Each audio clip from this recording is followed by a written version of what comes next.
Hello, bienvenue dans ce deuxième épisode de mon podcast Parle-moi de toi. J'espère que vous allez bien, que vous êtes bien installés, que vous avez votre petite boisson chaude ou ce qui vous fait du bien. Parce qu'aujourd'hui on va parler d'un sujet un peu piquant. Pourquoi devient-on accro à ce qui nous fait mal ? Pourquoi on retourne toujours vers ce qui nous fait mal ?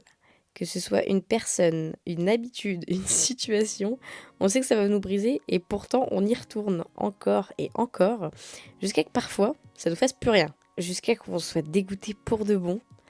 Et moi c'est un sujet qui me parle beaucoup, bien que j'ai essayé de diversifier ce podcast au mieux pour que ça parle à tout le monde et je m'y suis penchée sur tous les sujets. Mais en tout cas moi ça me parle beaucoup parce que j'ai été et je suis peut-être encore ce genre de personne, celle qui revient, qui pardonne, qui espère, qui pense toujours que l'humain est bon. Alors aujourd'hui, je vais vous partager des réflexions et des ressentis, mais aussi des anecdotes perso, parce que si ça peut vous aider à ouvrir les yeux plutôt que moi, alors ça vaut la peine d'en parler. Moi je vais être honnête avec vous, je crois que les choses qui nous font du mal sont souvent les plus addictives. Je sais pas comment vous le ressentez, mais que ce soit une personne, une relation, un souvenir, une habitude, on y retourne encore et encore, comme si on espérait qu'à force ça fasse moins mal. Bon, spoiler, ça fait pas moins mal, mais le cerveau, lui, il aime. Il aime ce qu'il connaît, même si c'est toxique. Et vous savez, parfois, on se dit qu'on va arracher le pansement d'un coup, couper court, zapper, bloquer, ne plus jamais y penser.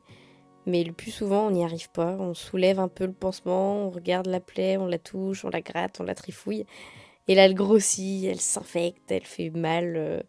Mais bizarrement, on continue à arracher la croûte parce qu'on aime bien cette sensation où on est accro un peu à cette douleur. Et c'est quand tu laisses la plaie ouverte trop longtemps, que tu as joué avec déjà un bon moment, que ça commence finalement à te dégoûter, que ton corps, son cœur, il s'en détache tout seul et là t'es libéré.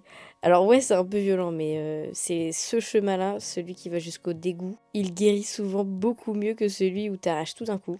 Parce que dans l'autre cas, pour moi, on a beaucoup plus de mal à s'en remettre. Mais bon, vous avez bien compris que je parle pas vraiment de blessures ou de pansements, mais bon, c'est la métaphore qui me plaisait. Et je dis pas que c'est bien, je dis pas que c'est la bonne manière, je dis pas que c'est la bonne méthode. Mais parfois, faut aller jusqu'au bout de ce qui nous fait mal pour que ton corps dise enfin stop. Faut que ça devienne laid, moche, insupportable. Et c'est triste d'en arriver là, mais c'est souvent ça qui nous relève en fait. Et si je vous parle de ça, c'est pas pour faire de la théorie. J'ai vécu tout ça, moi je suis allée jusqu'au fond de plein d'histoires. Et je vais vous parler de deux anecdotes d'ailleurs différentes, avec deux relations différentes qui m'ont appris exactement la même leçon. Et moi, la première anecdote, c'est du coup avec mon ex avec qui ça a duré 5 ans. C'est celui avec qui j'ai grandi, celui que j'ai aimé hyper jeune et je l'ai laissé en fait briser mon cœur à répétition. Il m'a été infidèle plus d'une fois et à chaque fois j'ai pleuré mais je suis restée et j'ai pardonné et je voulais qu'il change, je voulais qu'il m'aime correctement. Et je me disais un jour il comprendra, un jour il arrêtera, un jour il me respectera. Et en fait ce jour est arrivé. Il a fini par changer, il a fini par arrêter de me tromper et il est devenu fidèle, doux et respectueux.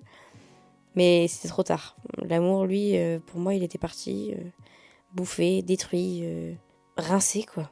À la place, en vrai, il restait quoi ? Il restait que du dégoût, il restait du vide. Et c'est là que j'ai compris que je l'avais aimé assez pour deux, mais beaucoup trop longtemps. Et quand je suis partie, je l'ai fait en paix. J'avais plus aucun regret, mais quelque part, ce qui était dur à encaisser, c'était de se dire que j'ai passé 5 ans à construire quelqu'un pour qu'il soit bien avec une autre. Moi, j'ai encaissé la tempête et c'est une autre femme qui profitera du calme, quoi. Mais finalement, c'est pas si mal et c'est la vie et je regrette rien et moi, je lui souhaite le meilleur à lui et à son avenir. Et puis, pour ma deuxième histoire, c'est mon ancienne meilleure amie avec qui j'ai eu une amitié plutôt toxique. Mais elle aussi, j'ai été jusqu'au bout, enfin, je crois. Elle avait fait des choses qui m'avaient fait beaucoup de mal dès le début de la relation. Mais malgré ça, j'ai continué parce que notre relation était hyper fusionnelle. Mais elle était plutôt instable émotionnellement et elle faisait que des conneries. Et elle se mettait dans des situations complètement folles. Et moi, j'étais là toujours à m'inquiéter ou à la suivre dans ses bourbiers. Et puis à force, des fois, je l'engrainais carrément dans des conneries encore plus déjantées. Mais j'ai quand même passé de très très bonnes soirées avec elle. Et j'en garde des étoiles plein les yeux rien que d'y penser à la nostalgie que ça me procure. Et je la remercie quand même pour tous ces bons souvenirs. Mais bref, elle me faisait flipper. J'étais épuisée émotionnellement et j'étais toujours en stress, toujours en mode mais qu'est-ce qu'elle va faire encore? Est-ce que je vais devoir l'aider? Est-ce que je devrais en parler à sa famille? Mais enfin bref, je me posais plein de questions, je stressais toujours, mais comme elle allait pas bien, je me disais que c'était pas le bon moment en fait de la laisser. Et un jour, j'ai complètement craqué. J'en pouvais plus, c'était la goutte de trop. J'ai arrêté et là encore, j'ai ressenti cette paix parce que je suis allée jusqu'au bout, parce que j'avais essayé à fond et c'était pas de la lâcheté de partir, c'était du courage que j'avais pas eu pendant bien longtemps. Donc vous, ne vous en voulez pas de partir quand vous sentez que c'est le moment parce qu'il n'y a aucun bon moment finalement. Et en fait, ça sera là où vous irez mieux malgré l'amour que vous portez à cette personne. Et évidemment, pour changer de sujet, il y a des addictions beaucoup plus graves comme les drogues. Là, c'est un autre délire. Moi, j'ai jamais été dans des addictions de drogue, mais je sais que c'est pas juste une question de volonté, car j'ai des proches qui sont passés par là et c'était vraiment pas facile à vivre pour eux et pour leur entourage. Et ce que je sais, c'est que les rechutes font partie du processus de guérison, mais elles doivent pas devenir une routine. Faut du courage, faut de l'aide, faut de la force.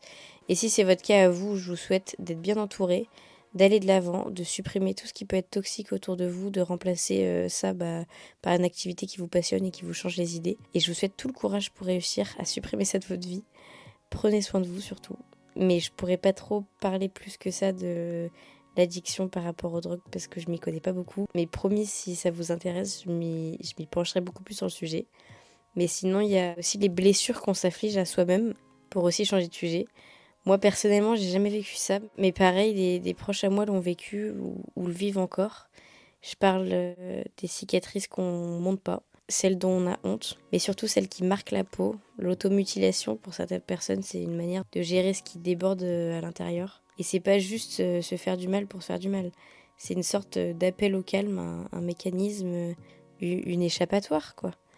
Mais ça reste quelque chose qui fait mal, qu'on répète encore et encore, et une addiction à sa propre douleur. C'est vrai que c'est hyper compliqué à comprendre quand on n'a jamais vécu ça soi-même, mais au lieu de juger, moi par exemple, je me suis penchée sur le sujet pour essayer de comprendre au mieux ce qui pousse ces personnes à le faire ça. Et on pourrait penser que c'est juste une manière de chercher l'attention ou de se faire du mal volontairement, mais c'est tellement plus profond que ça. Pour celles et ceux qui le vivent, c'est souvent un cri silencieux, un moyen de reprendre un peu de contrôle quand tout semble insupportable à l'intérieur. Et même si ça peut paraître paradoxal, cette douleur qu'elle s'inflige, elle peut en fait offrir sur le moment un soulagement, un moment où justement l'esprit se calme, où le chaos il devient un peu plus gérable. Mais c'est aussi un cercle vicieux complet, parce que ça laisse des traces, mais pas seulement sur la peau, ça laisse des traumatismes et dans le cœur surtout. Et ce que j'aimerais surtout dire, c'est qu'il faut jamais perdre espoir, qu'il y a toujours des chemins pour avancer, même si ça prend du temps, même si ça fait peur. Je vous conseille d'en parler, de se faire accompagner, de trouver des petites lumières dans l'obscurité là où il y en a, parce que c'est possible. Et si vous êtes dans cette situation, ou si vous connaissez quelqu'un qui lutte avec ça, je veux que vous sachiez que vous n'êtes pas seul, que votre douleur elle est prise au sérieux et surtout que vous méritez toute la douceur et toute la compréhension du monde parce que ça ne vous définit pas. Ça ne définit pas qui vous êtes et ça va pas vous rendre moins fort ou moins forte.